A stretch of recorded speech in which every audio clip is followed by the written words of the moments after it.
You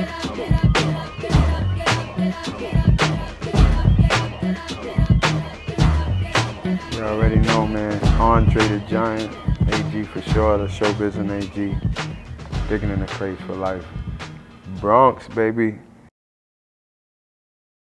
I think it was a combination of different things. For one, I used to watch wrestling a lot. You know what I'm saying? I was very heavily into wrestling, so I was always familiar with Andre the Giant, and the fact that my name was Andre always made me relate to him, period.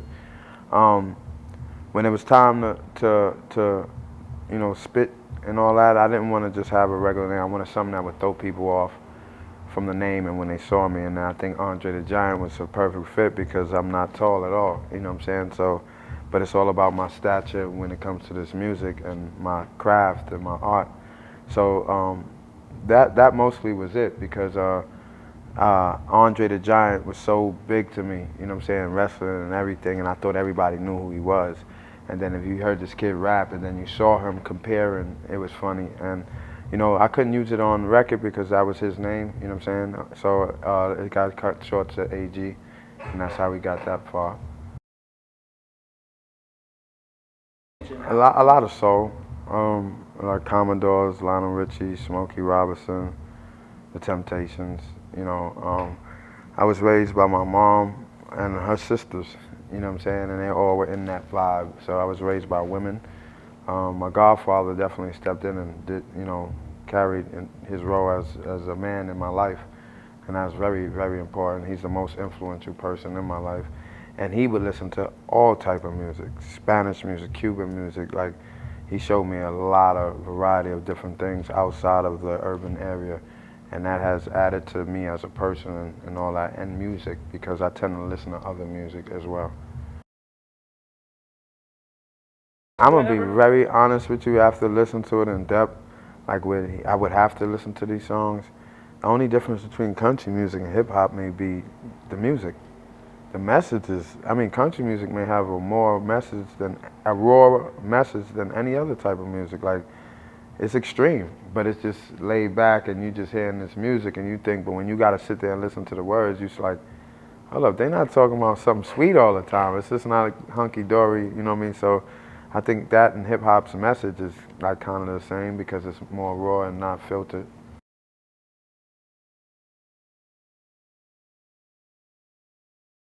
My older brother LB put me on to hip hop. He used to break dance. He's a graffiti. We actually do clothes together. His Ghetto Fisher Designs is his company. You could check him.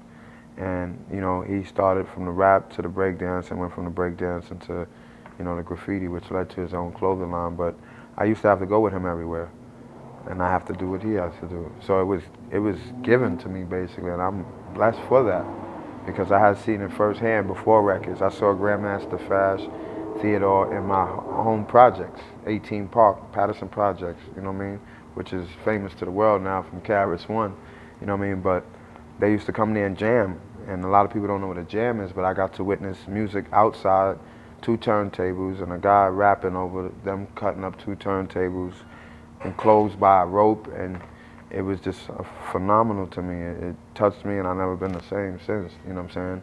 So it's been there. I was basically raised with, alongside hip hop. I saw every stage of it, you know what I'm saying? I'm proud to be a part of it. When I battled Lord Finesse, when I first met Lord Finesse, we battled. It was definitely like a good competition. We walked away friends. You know what I'm saying? We appreciated each other's talent, and we kept in touch. And when he did his first album, he came and got me. And I'm like the only other rapper on his first album, so that made big way for me. It opened doors for me. It made me become serious. I remember when I went with him to the New Music Seminar, and he got me a badge that said Andre the Giant. From that moment on, it was been dead serious for me. He battled Percee P in my projects. You know what I'm saying? I went and we got hooked up, brought him to the hood. Him and Percee went at it. Then they was on the Yes You May remix. That's Big L. I mean, that's Lord Finesse. And Shell Rumble, who's also on that record, Finesse battle. So that's just Finesse's style. He heard Big L one day in a record store and put him on. That's just how he rocks. You know what I'm saying?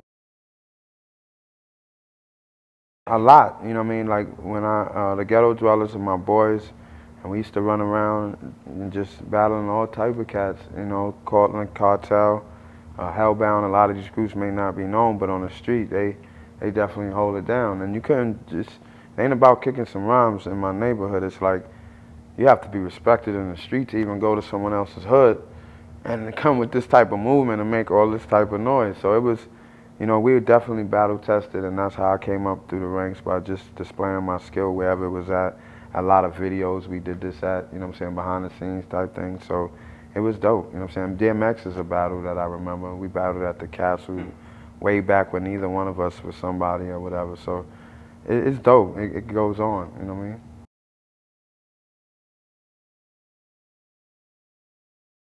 I was really there to support Finesse. He was in the battle, and when they jerked him and he lost, I just didn't want to have no part or nothing like that, because I'm like, if this guy could beat him, then this is not the forum that I even want to acknowledge my talent in. You know what I'm saying? But it worked for him as well, because, you know, Ice-T, I met Ice-T, Salt and Pepper,